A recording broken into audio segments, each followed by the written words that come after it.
कशा तळून घेते खूप छान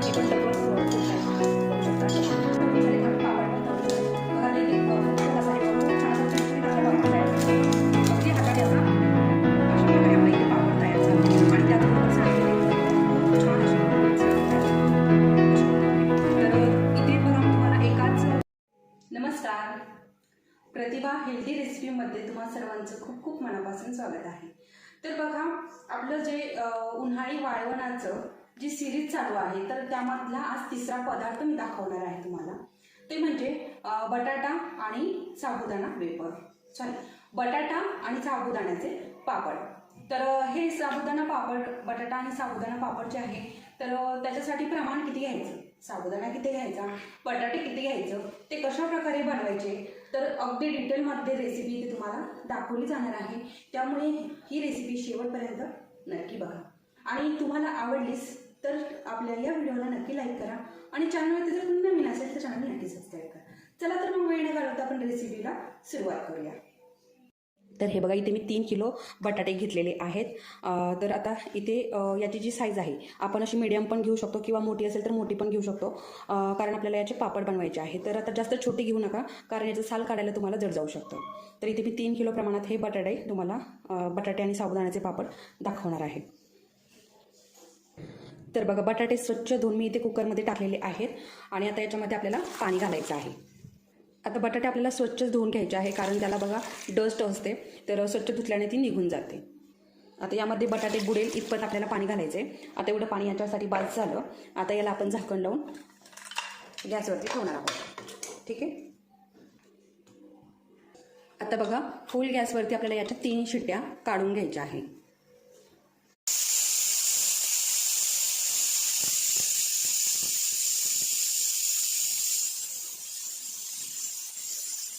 तर बघा, आता आपला कुकर शांत झाला। आता थोडीशी वाफ राहिलेली आहे, तेवढी आपण काढून घेऊया। हे बघा, आणि आता आपण खोलून आता 3 शिट्ट्या का दिल्या आपण याला, कारण बघा हे बटाट्याचं प्रमाण जे आहे ना ते जास्त होतं। आता थोडे जर बटाटे असतील तर अगदी एका शिट्टीमध्ये देखील ते गाळ होतात, परंतु इथे आपले जास्त प्रमाणात बटाटे होते, त्याच्यामुळे इथे आपण याला 3 शिट्ट्या दिलेल्या आहेत। आता आपले बटाटे बघू शकता, हे बघा छान शिजलेले आहेत। हे बघा, इथला हा बटाटा जो आहे ना तो फुटलेला आहे। तर किंवा अशा प्रकारे हे बघा हाताने लगेच निघतं, असं पण आपण बटाटा कसा शिजलाय ते ओळखू शकतो। तर आता आपला बटाटा छान शिजलेला आहे। आपण आता याच्यामध्ये थोडंसं गार पाणी टाकून याची साल काढून घेऊयात। थोडंसं गार पाणी घातलंय म्हणजे आपल्याला बटाटा पटपट सोलता येतील।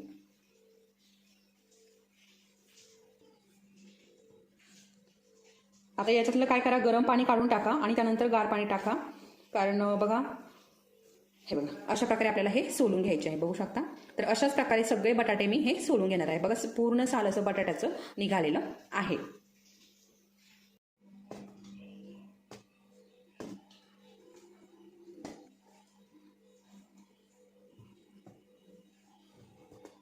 आता मी इथे अर्धा किलो प्रमाणात इथे साबुदाणा घेतलेला आहे आणि या वाटीने मोजलं तर 2.5 वाटी हा साबुदाणा भरलेला आहे। अर्धा किलो साबुदाणा घेतलेला आहे 3 किलो बटाट्यासाठी। तर आता आपल्याला हा भाजून घ्यायचा आहे, तर आपण हे भाजून घेऊया। तर कसं भाजायचं ते पण आपण बघूयात। आता बघा, गॅस चालू करून आता हा मी 2 बॅचमध्ये भाजून घेणार आहे। 2 बॅचमध्ये भाजल्यानंतर हा व्यवस्थित भाजेल, कारण ही जी कढई आहे ना ही थोडी साईजने छोटी आहे त्याच्यामुळे। आणि याच्यामध्ये मी अर्धा टाकला आहे, अर्धा अजून याच्यामध्ये शिल्लक आहे, बघू शकता। आता मी हा भाजून झाला की त्यानंतर तो भाजणार आहे। तर आता हा छान भाजून घ्यायचा आहे। तोपर्यंत आता मी ही मिरची बारीक वाटून घेणार आहे मिक्सरमधनं। आता मिरची पटकन बारीक व्हावी यासाठी थोडंसं मीठ यामध्ये घातलेलं आहे।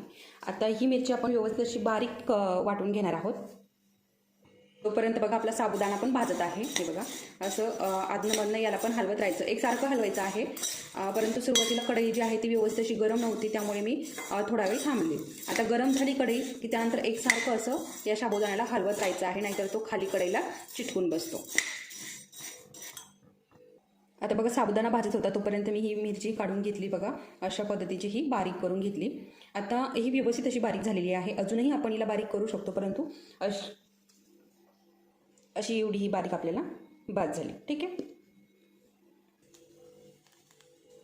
तर बघा साबुदाणाचा आपला हा तडतड उडू लागलेला आहे आणि हा जो आहे ना हा फुलतोय. तर असा आपला हा भाजत आहे. अशा प्रकारे आपल्याला हा भाजून घ्यायचा आहे. तर हे बघा असा आपला याचा कलर बदलत आहे. तर बघा इथे आपला साबुदाणा जो आहे ना, हे बघा याच्यामध्ये फरक काय आहे बघा. आपला हा फुलून डबल होतो आपण भाजल्यानंतर आणि पांढरा असा आहे. ठीक आहे. तर अशा प्रकारे आपल्याला हा भाजून घ्यायचा आहे. बघू शकता असा डबल झाला आहे. जसं आपण बघा तांदूळ वगैरे भाजतो ना, तसं याचा पण कलर चेंज होतो आणि हा फुलतो. ठीक आहे. आणि जरी तुम्हाला नाही कळलं की कसं भाजलेला कसं ओळखावा, तर एखादा साबुदाणा दाताखाली दाबून बघायचा. दबला की तो भाजला, नाही दबला की तो नाही भाजला. ठीक आहे. तर अशा पद्धतीने ते सगळं साबुदाणा मी भाजून घेतला आहे. आता आपल्याला हा थंड करून घ्यायचा आहे आणि मिक्सरमधनं बारीक करून घ्यायचा आहे. ठीक आहे. आता आपला साबुदाणा थंड झालेला आहे. आता आपण थोडं थोडं यामध्ये मिक्सरच्या भांड्यामध्ये घालून थोडं थोडं आपण वाटून घेऊयात. तर बघा अशा पद्धतीने आपलं हे बारीक झालेलं आहे. आता आपण हे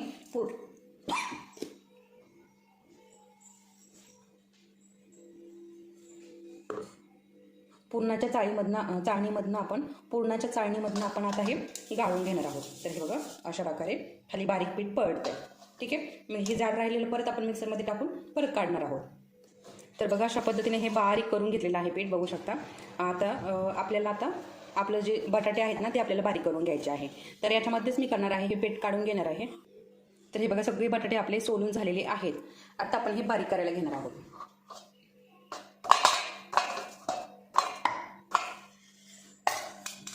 तर बघा ज्याने आपण पुरण बारीक करतो ना, त्याने आपल्याला हे असं बारीक करून घ्यायचे आहे.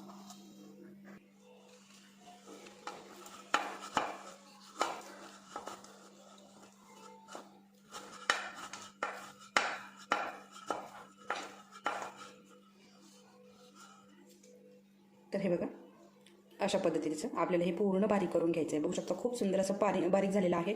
एकही गिठुळी न होता आपल्या पापड्या तयार होतात साबुदाणा आणि बटाट्याच्या. ठीक आहे. अशा प्रकारे आपल्याला सगळे बटाटे जे आहे ना ते बारीक करून घ्यायचे आहेत. तर हे बघा आता इथे सगळे बटाटे हे बारीक करून घेतलेले आहेत, बघू शकता तुम्ही. आणि इथे आपलं हे साबुदाण्याचं बारीक पीठ बनवून घेतलेलं. ठीक आहे. आता हे आपण मिक्स करूयात. आता मी हे मोठं आहे त्याच्यामुळे हे सगळं याच्यात टाकून घेते.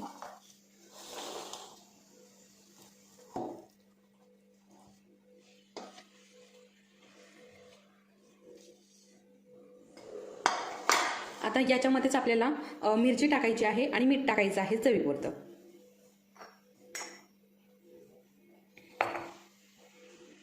आता बघा जी आपण काढून घेतलेली मिरची आहे ना तीच याच्यामध्ये घातलेली आहे. आता किती तिखट करायचे ते आपल्या याच्यावरती आहे.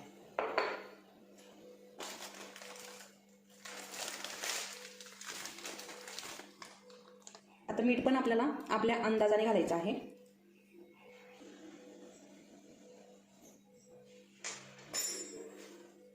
आता हे आपण मिक्स करून घेऊयात.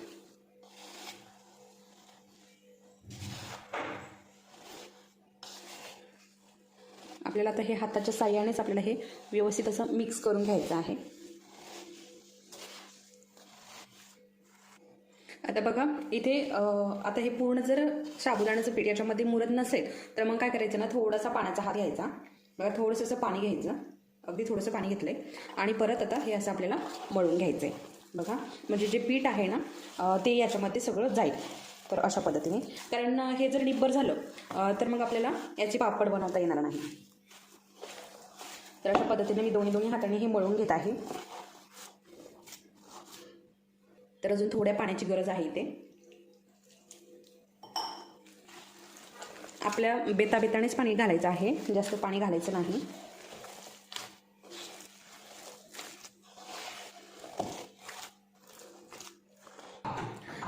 तर हे बघा अशा स्वरूपाचं मी हे पीठ बनवून घेतलेलं आहे. आणि हा जो ग्लास आहे ना तर इथे मला पाऊण ग्लास पाणी लागलेलं आहे हे पीठ मळण्यासाठी. आता आपल्याला एका पातेल्यामध्ये थोडंसं पाणी घालून गॅसवरती ठेवायचं आहे. तर हे बघा इथे थोडंसं पाणी ठेवलेलं आहे आणि यामध्ये आपल्याला असं स्टँड ठेवायचं आहे. आता इथे कसं माझं हे बघा, आता हे जे आहे ना हा डिश, तर हा याच्यावरती असा अलगदवरती राहतो, त्याच्यामुळे मला स्टँडची काही गरज नाही. परंतु तुम्ही जर डबे वगैरे ठेवले तर तुम्ही नक्की खाली स्टँड ठेवा आणि त्यावरती डबा ठेवायचा आहे. आता मी हे असं ठेवणार आहे आणि इथे मला स्टँडची काहीच गरज नाही आहे. बघा आता इथे मी थोडंसं पाणी घालून घेतलेलं आहे आणि हे याच्यावरती असं ठेवायचं आहे. आता याच्यावरती आपल्याला एखादं काहीतरी झाकण ठेवायचं, असं म्हणजे वाफ निघणार नाही याच्यातनं, ठीक आहे. आणि वरती पण काहीतरी जड ठेवायचं आहे. तर आता आपल्याला याची थोडीशी वाफ काढून घ्यायची आहे, वरती काहीतरी जड ठेवायचं आहे. तर हे बघा आता आपण बघूयात. आता बघा याच्या अगोदर मी एक वेळेस काय केलं, हे काढून ना चेक करून घेतलं होतं, थोडंसं हलवून घेतलं, कारण मी सगळं एकत्रच टाकलेलं आहे या डिशमध्ये, त्याच्यामुळे मी थोडंसं हलवलं. तुम्ही जर छोट्या छोट्या डब्यांमध्ये लावलं तर ते व्यवस्थित सगळीकडनं शिजतं, म्हणजे व्यवस्थित वाफ बसते त्याला. तर आता याला मी थोडंसं हलवून घेतलं, खालची बाजू वरती केली आणि मग त्यानंतर याला पूर्ण बाजूने वाफ बसलेली आहे, बघू शकता अशा पद्धतीने. हे बघा आपल्या बोटाला चिटकत नाही आहे, तर असं समजायचं आता हे आपलं पीठ तयार झालेलं आहे, बघू शकता अशा पद्धतीने. आता पहिलं कसं होतं, आपण त्याला हात लावला की आपल्या बोटाला पीठ चिटकायचं, आता आपल्या बोटाला पीठ चिटकत नाही. तर आता आपलं हे तयार झालेलं आहे. आता आपण हे पापड बनवायला घेऊया. तर हे बघा पीठ आता आपल्याला हे बनवताना काय करायचं आहे, हे बघा थोडासा तेलाचा हात असा अगदी थोडंसं घ्यायचं, जास्त नाही लावायचा, नाहीतर मग आपलं जे पापड आहेत ना पापड्या, तर त्या खराब होतात. हे बघा अशा प्रकारे. आता अशा प्रकारे एकसारखे गोळे आपल्याला बनवून घ्यायचे आहेत.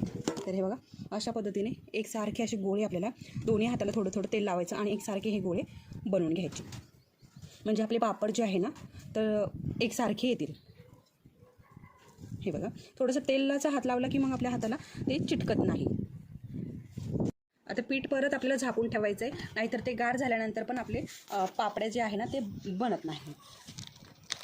आता इथे बघा मी पुरी प्रेस घेतलेला आहे आणि हे बघा आता पुरी प्रेसमध्ये हे प्लॅस्टिकचे अशा प्रकारे हे चौकोन कट करून घेतले. आता याला पण थोडंसं तेलाचा हात लावून घ्यायचा. आता एकदा जर तेलाचा हात लावला की परत तेलाचा हात लावायची गरज पडत नाही. आणि हे बघा आता अशा प्रकारे इथे आपण हे जे आपण पिठाचं बनवलं आहे ना ते असं ठेवायचं आणि थोडंसं असं प्रेस करायचं हाताने आणि हे बघा खाली ठेवून अशा प्रकारे दाबायचं. अशा प्रकारे आपलं हे बघा किती सुंदर अशी आपल्याला हव्या त्या साईजमध्ये आपली पापड तयार होतात, ठीक आहे. तर अजून एक वेळेस जर दाबलं तर अजून थोडंसं हे मोठं होईल आणि पातळ होईल. तर बघू शकता अशा पद्धतीने. तर हे बघा आता खाली टाकताना थोडंसं असं याला हात फिरवला की ही अगदी सहज अशी निघते, बघू शकता अशा पद्धतीने. तर अशाच पद्धतीने आपल्याला सगळ्या पापड तयार करून घ्यायच्या आहेत. तर बघा इथे आपल्या सगळ्या ह्या ज्या पापड्या आहे तर ह्या बनवून पण झाल्यात आणि सुकून पण झाल्यात. आता ह्या काढून घ्यायच्या. आता बघा ह्या पूर्ण बनवताना जे व्यवस्थित असं मऊसर पीठ होतं त्याच्या सगळ्या बनवून झाल्या. नंतर बघा शेवटीला काय होतं, पीठ जे आहे ना ते गार होतं आणि त्याचे पापड जे आहे ना ते व्यवस्थित येत नाही. तर ते कसं होतं हे बघा असं एका साईडने उलटं, ठीक आहे. तर मग मी त्याच्यानंतर त्याचे पापड येत नव्हते, तर मग मी काय केलं हे बघा इथे ताटामध्ये हे बघा अशा प्रकारे हे सांडगे तोडून घेतले. आता हे तळल्यावरती कसे दिसत आहे ना हे पण मी तुम्हाला दाखवणार आहे आणि पापड पण तळून दाखवणार आहे. तर आता मी हे सगळे काढून घेते. खूप सुंदर असे आपले हे पापड तयार झालेले आहे, चवीला पण खूप सुंदर असे झालेले आहेत. तर बघा सगळे पापड मी भरून घेतलेत आणि सांडगे पण. चला आता आपण हे तळून बघूयात कसे झालेत, चवीला पण बघूया आणि कितीपर्यंत फुलत आहे ते पण आता आपण बघूयात.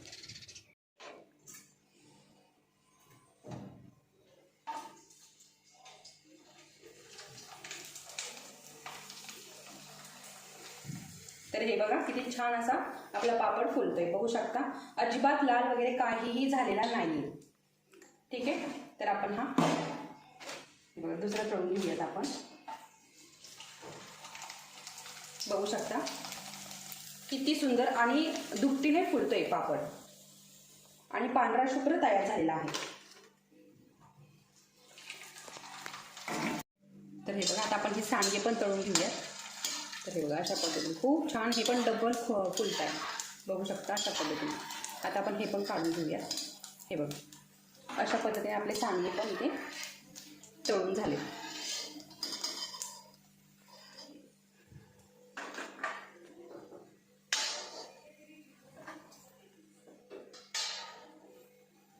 तर हे बघा आपले सांडगे पण तळून झालेत आणि पापड पण तळून झाले. बघा आता इथे फुटतो कसा आहे बघा, खूप छान असा कुरकुरीत आपला पापड तयार झाला. बघा अगदी हाताने असा हे बघा अशा प्रकारे आपला इथे पापड तयार झाला आणि त्याचबरोबर सांडगे देखील हे बघा खूप छान असे कुरकुरीत सांडगे तयार झाले बघा अशा पद्धतीने.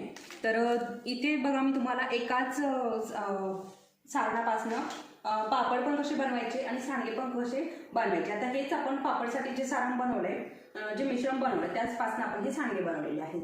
तर अशा प्रकारे तुम्हाला जर सांडगे बनवायचे असेल तर सांडगे बनवू शकता, पापड बनवायचे असेल तर पापडही तुम्ही यापासून बनवू शकता. तर खूप छान असे टेस्टी हे पापड झालेले आहे. इथे मी तुम्हाला जे साबुदाण्याचं आणि बटाट्याचं प्रमाण सांगितलेलं आहे तेच वापरायचं आहे.